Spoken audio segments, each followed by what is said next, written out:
The entire dining room at Manhattan's most exclusive restaurant fell silent when Scarlett Vaughn, one of New York's most powerful tech billionaires, leaned back in her chair and spoke without lifting her eyes from the menu. Her voice was quiet, almost bored. "Know your place." The waiter standing across from her did not flinch. He did not argue. He set the bottle down, and something in his eyes shifted. Cold. Certain.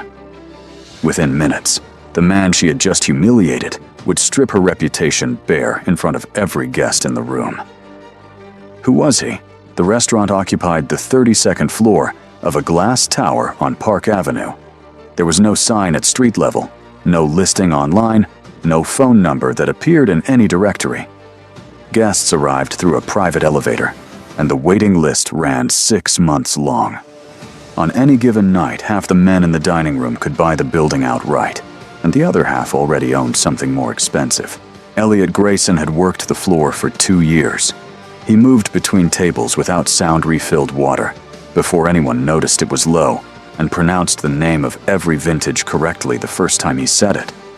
The regulars liked him because he remembered what they drank and because he never pretended to care about their lives. He listened when they wanted to talk. He vanished when they didn't. It was the kind of invisibility that took practice. What none of the guests knew was that he had once sat on the other side of tables like these. 10 years ago, he had walked into boardrooms in buildings a few blocks south, carrying risk reports that moved markets and ending careers with a single signed memo. He had left all of it behind, for reasons he no longer explained to anyone. The life he had chosen instead was quieter, smaller, and waiting for him at the end of every shift. That was enough. That had always been enough. At 8:15, the elevator doors opened and Scarlett Vaughn stepped out. She wore black as she always did in public. Behind her came Marcus Whitfield, Chief Financial Officer of Vaughn Holdings. His tie loosened and a leather folder tucked under his arm. Daniel Pierce, the restaurant manager, met her at the host stand with the kind of deference that could only be learned by serving the very rich for 20 years. Daniel offered the corner booth. She did not thank him. She walked past him without breaking stride, and he fell in behind her as if he had expected nothing else. Elliot was clearing glasses from a table across the room when Daniel caught his eye and tilted his head. "Vaughn, table 4. Elliot set down his tray, straightened his jacket, and walked over at the exact measured pace the floor required. She did not look up when he reached the table. She was scrolling through something on her phone, and Marcus was laying documents in front of her with the practiced patience of a man who had learned over many years that his job was to wait. Without lifting her eyes, she gave her order. Water, no ice. A bottle of the Domaine Leroy, the 2008, not the 2010. Her voice carried the quiet authority of someone who had never in her adult life been refused anything. "Of course, Miss Vaughn." Elliot's voice was even. He had poured her wine before. He knew what she drank, and he knew she knew it. He returned 3 minutes later with the bottle, presented the label, and poured the taste. She sipped, swallowed, and said nothing, which was her version of approval. He stepped back into the soft middle distance waiters learned to occupy, and the conversation at table 4 continued as if he were not there. The conversation was not quiet. Marcus was walking her through the final stage of the Hale acquisition, and Scarlett was not pleased. Elliot caught fragments each time he passed the table. A figure on a spreadsheet that did not match a figure Marcus had quoted 10 minutes earlier.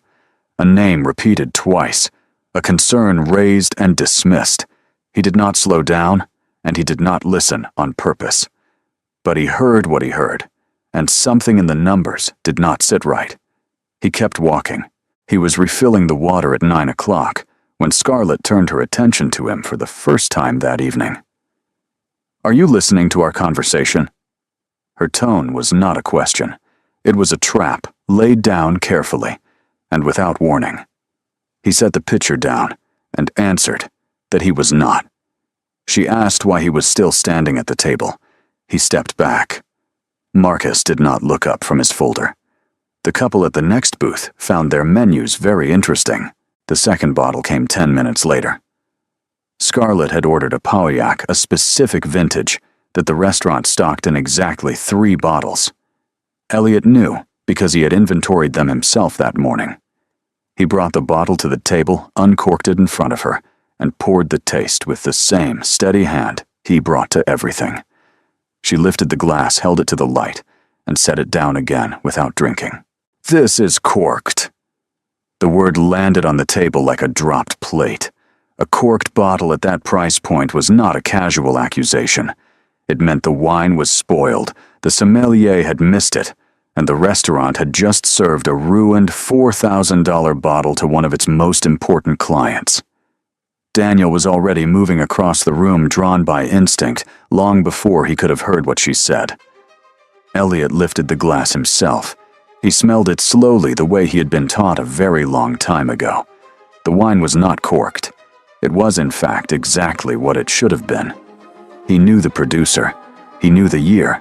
He knew the profile of this particular vintage, better than most sommeliers working in the city tonight.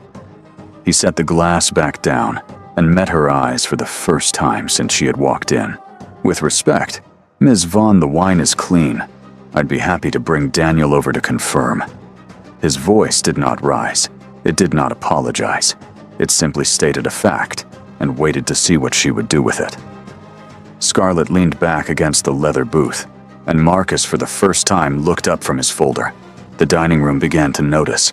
A man 2 booths over stopped mid-sentence. The couple at the next table stopped pretending. Daniel was a few steps away and closing. Scarlett lifted a single finger, and he stopped where he stood, as men had been stopping at the lift of her finger for most of the last decade of her career. "Do you know who I am?" Her voice was not loud. Loud would have been generous. It was precise, measured, the voice she used in boardrooms to end negotiations. Elliot answered that he did. She asked if he knew what she had spent on this table tonight, and on the last dinner she had taken here, and what a single message from her to the owner of the building would cost him his manager and every other man currently carrying plates across this floor. He did not answer her. There was no answer that belonged in that question, and both of them knew it. She set her fork down, turned her body to face him fully, and looked at him the way she looked at line items in a quarterly report she intended to cut. "Then I'll make this very easy for you."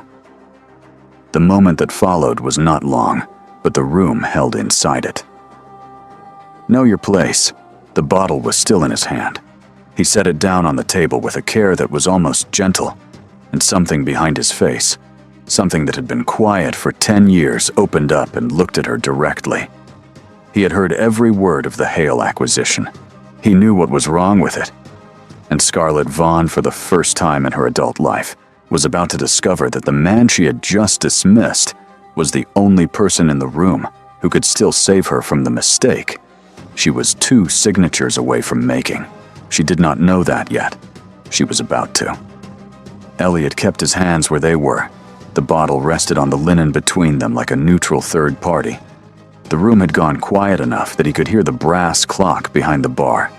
He did not look at Daniel. He did not look at Marcus. He looked at Scarlett, and when he spoke, his voice was pitched for her alone, though half the dining room was already listening. "I know exactly where I am, Ms. Vaughn. The question is whether you know where you're headed." The sentence did not rise at the end. It was not a challenge. It was offered the way a doctor offers a diagnosis, without heat, without edge. Scarlett's expression did not move, but something in her shoulders did.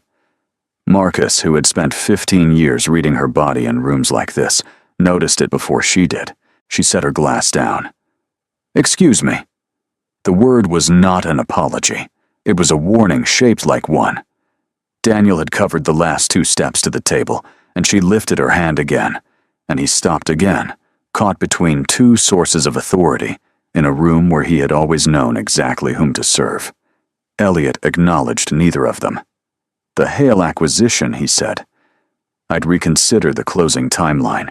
2 of the numbers your CFO walked you through in the last hour don't reconcile. The air at table 4 changed. It was the kind of shift that happened before a storm, when the pressure dropped and the leaves turned the wrong way on the trees." Marcus's hand stopped halfway to his folder. Scarlett's head tilted a fraction of an inch, the exact angle she used when an associate said something in a meeting that made her reconsider whether to keep them employed. "I'm sorry.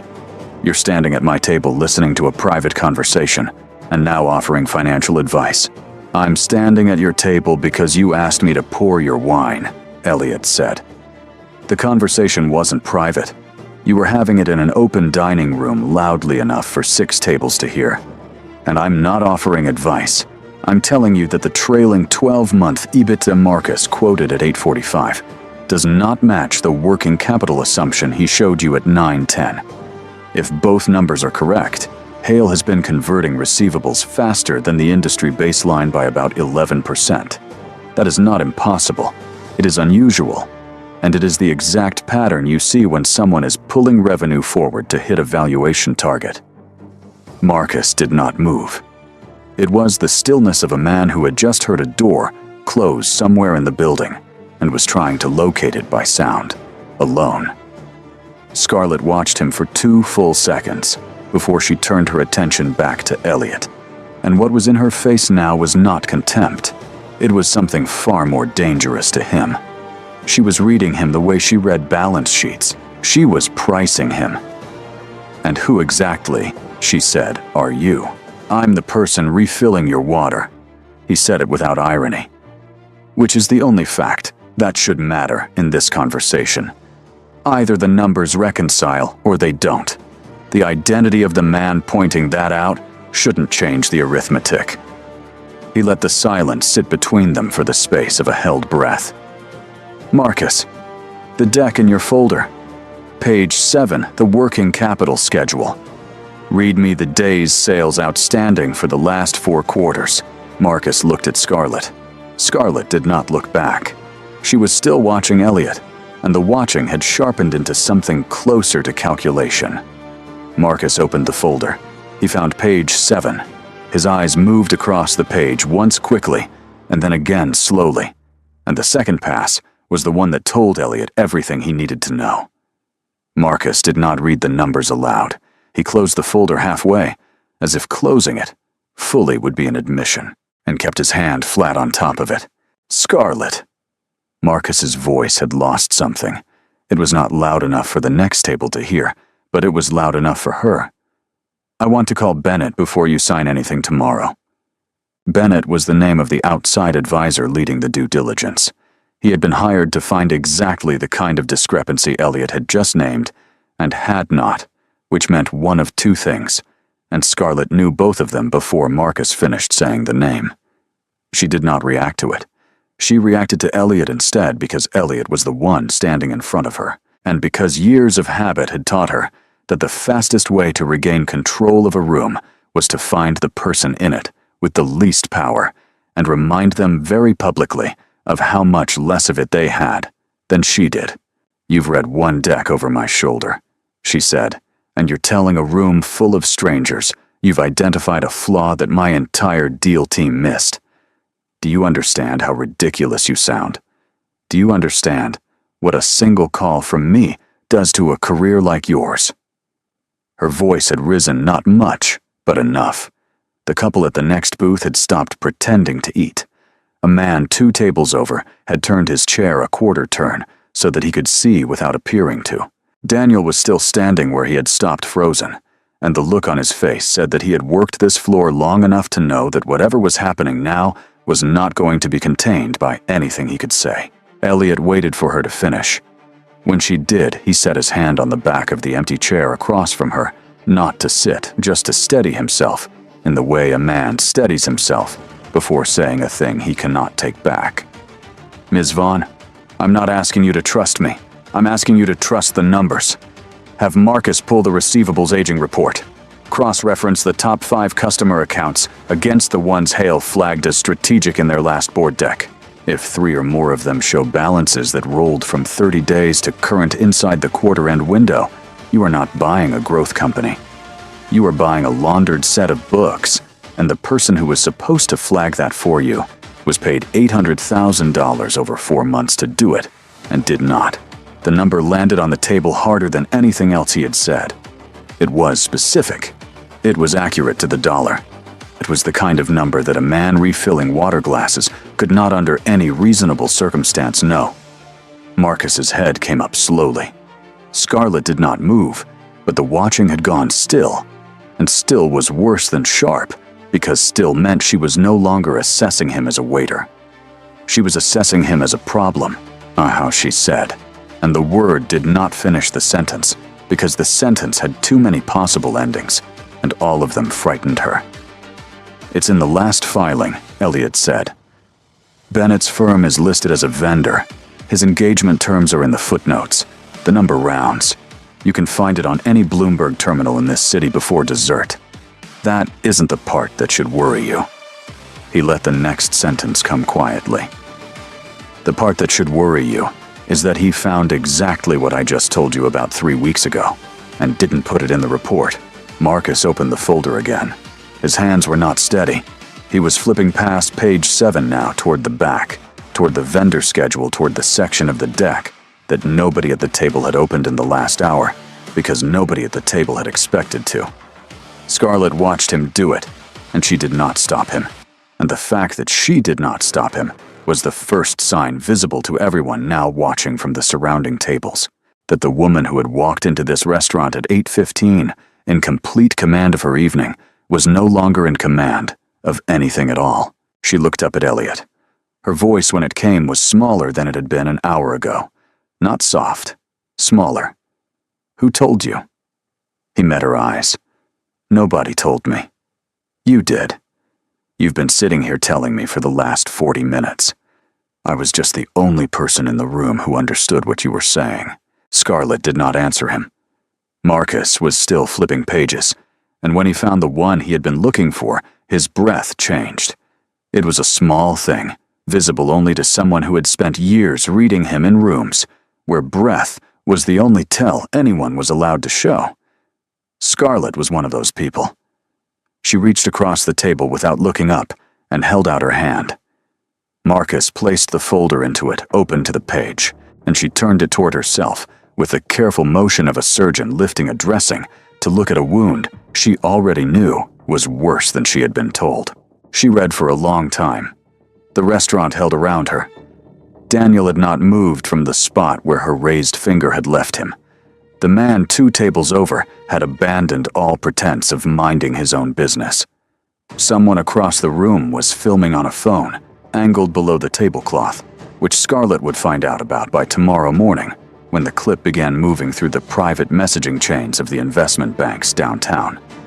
For now, there was only the folder and the number Elliot had named, and Bennett's signature on a vendor engagement that had been designed to find exactly the thing it had in fact found and buried.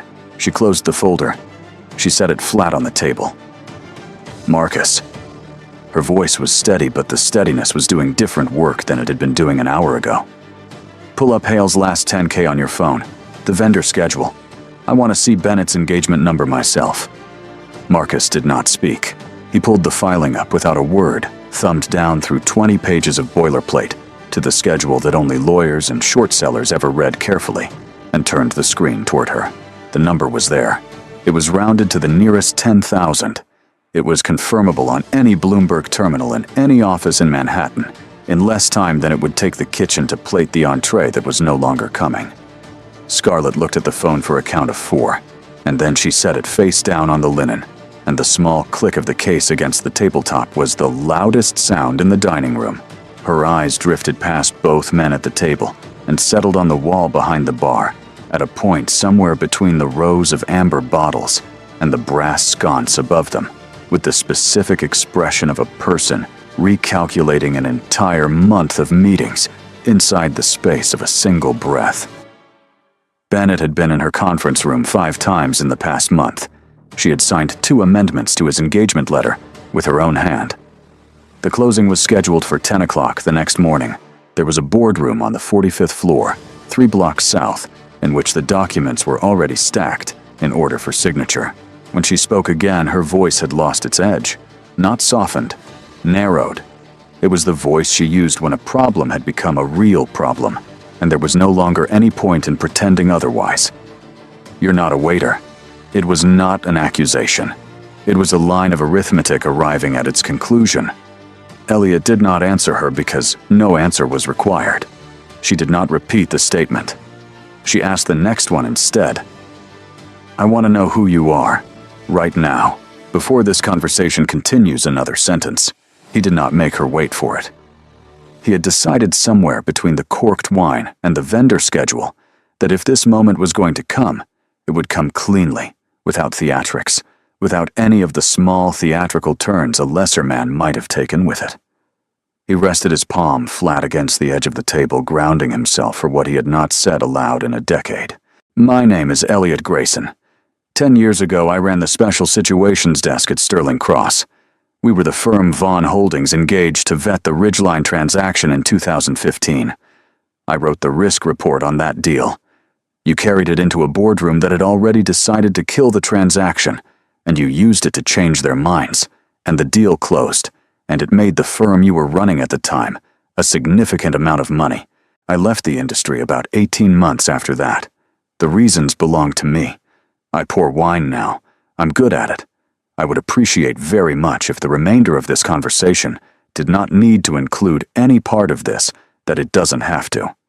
He said all of it in the same tone he had used to tell her the Pauillac was not corked. It was a statement of the case.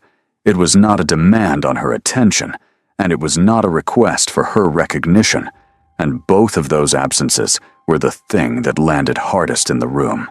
Ridgeline. The name did something to her face. Ridgeline had been the transaction that put Vaughn Holdings on the map. She had been 33 years old, and 2 years into building the firm, and the risk report that had come across her desk had been the single most rigorous piece of financial analysis she had ever read in her life. And she had never asked for the name of the analyst who wrote it, because at the time, she had not needed to know. She needed to now. She needed to very much. Marcus turned his face toward her, though she kept her attention on Elliot. Marcus had been at the Ridgeline closing.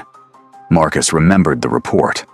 The report had been legendary inside the firm for years, afterward passed around to junior analysts as an example of what diligence was supposed to look like. Nobody at Vaughn Holdings had ever known the name on the cover page, because the name on the cover page had been the firm's name, not the analyst's, which was how those reports had worked in 2015, and which had been Marcus now understood the thing that had made it possible for a man who looked like this man to stand in a restaurant for 2 years, pouring wine without a single person in her world recognizing him. The silence at the table extended. Across the dining room, the ambient noise of clinking glass and murmured conversation had resumed in patches, the way sound returns to a forest after something large has passed through it. Daniel had finally crossed the distance to the booth and stood at Scarlett's elbow, now waiting for the instruction he had been trying for the last 15 minutes to anticipate. Her attention did not move from Elliot. "I owe you an apology." The words were not easy. You could hear them not being easy in the way she placed them one at a time, without any of the smoothing she used in prepared remarks. "The thing I said earlier, about your place, I take it back. It wasn't accurate and it wasn't kind. And in my entire career, I have never said a thing to a person in a service role that I would be less willing to see quoted back to me tomorrow morning. You don't owe me anything, Ms. Vaughn." Elliot meant it. He was not performing graciousness. He had already been paid for his evening twice over, once by the tip that would appear on the check, and once by the quieter thing, private and unshareable, of having spoken aloud for the first time in 10 years about the work he used to do without flinching from the weight of it. "Cancel the closing. Call Bennett in the morning with your general counsel in the room. Find the person inside your own team who took his call 3 weeks ago and decided not to walk it up to you. That's the only thing you owe. And you don't owe it to me." He took a half step back from the table. He reached for the bottle of Pauillac, which had been sitting untouched on the linen for the last 12 minutes, while the shape of the next morning had rewritten itself in front of her. And he set it gently back into the ice bucket at the side of the table, with the same care he had used to set it down. "Daniel will bring you your check when you're ready. The wine is comped. It was a bad table tonight. The house will cover it. He turned. He crossed the dining room at the same measured pace he had used for 2 years. The diners tracked him with the kind of attention that had not been paid to a waiter in that room in the 20-year history of the restaurant. A man at the far end of the bar, someone Elliot did not recognize, and Neverwood lifted his glass an inch in a gesture so small it was nearly imperceptible, and not meant to be perceived, only offered. From somewhere near the back, a woman began to clap once, slowly realized the register of the room, and let her hands fall quiet before the second clap arrived. The attempt died, and Elliot never heard it, because Elliot had already reached the service door behind the bar and pushed through it into the sounds of the kitchen, where the hiss of the flat top and the rhythm of the pass resumed around him as if nothing at all had happened in the front of the house. He did not linger at his locker.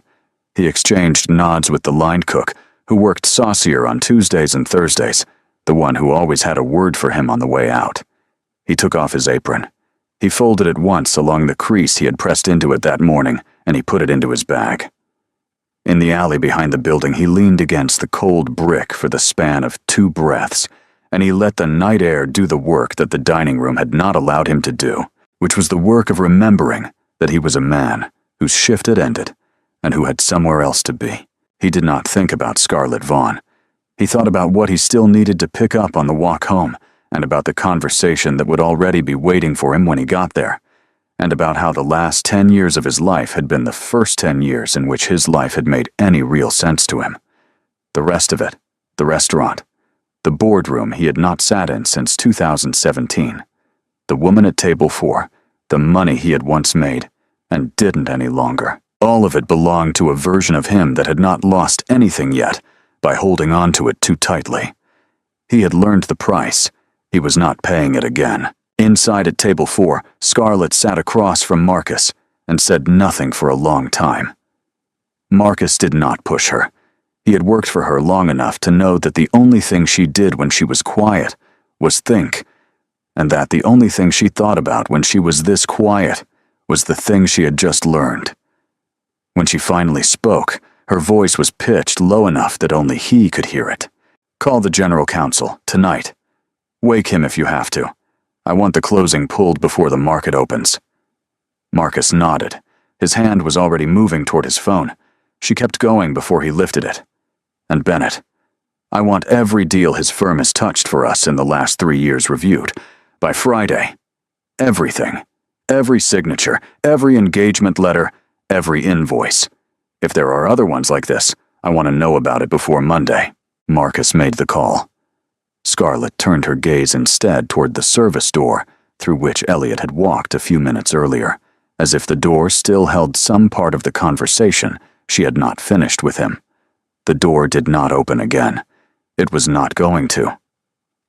She understood that.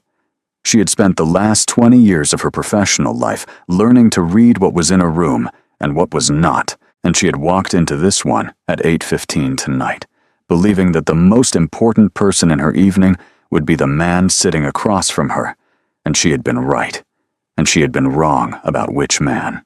The check came. Daniel brought it himself. He did not mention the wine.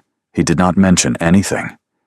He set the folder down, and he stepped back the regulation 3 feet, and he waited. Scarlett looked at the folder without opening it. "Who is the owner of the restaurant?" "A holding company, ma'am." Daniel's voice was careful. "I can provide the name to your office in the morning." "I don't want the name. I want you to tell the owner that the man who walked out of here tonight is not to be treated any differently tomorrow than he was treated yesterday. Not by you. Not by the staff. Not by any guest who thinks they know what happened in this room this evening. If I hear that his schedule has been changed, or that he has been asked a single question about any of this, the owner will hear from my office. Is that clear?" "Yes, ma'am. That is the only favor I will ever ask of this restaurant." She opened the folder. She signed the check without looking at the number. She stood. Marcus stood with her. They walked to the elevator together, and neither of them spoke on the ride down 32 floors, and when the doors opened into the lobby, her driver was already standing at the curb because her driver had been standing there since 8 o'clock, and would have stood there until 1 in the morning if she had asked him to. On the drive uptown, she did not check her phone. She did not check her messages. She looked out the window at the avenue and at the people walking on the sidewalks who had no idea who she was and did not care, and at the steam rising from the vents in the street. And she thought about the fact that she had spent the entire evening looking at a man whose signature had once been on the single most important document of her career, and she had not seen him because she had not been looking at the man. She had been looking at the uniform. The lesson did not arrive in words. Lessons that matter rarely do. It arrived as a small, cold weight behind her sternum, the kind of weight that does not leave quickly and does not leave at all if a person is paying attention. She was paying attention now. The closing would not happen. The firm would hold. She would wake in the morning and do the work of finding out who on her own team had been bought, and she would do it without the confidence she had carried into this evening. And that, she understood, would be the first useful thing that had happened to her in a very long time. Somewhere uptown, a man was walking the last 2 blocks home with his hands in his pockets. He was not thinking about her. He had not thought about her since the service door had closed behind him. He was thinking about the light that was on in his window, and about the person who had left it on for him, and about the fact that a life worth keeping was not measured by the rooms a man was allowed to sit in, but by the ones he chose to walk back to at the end of the night.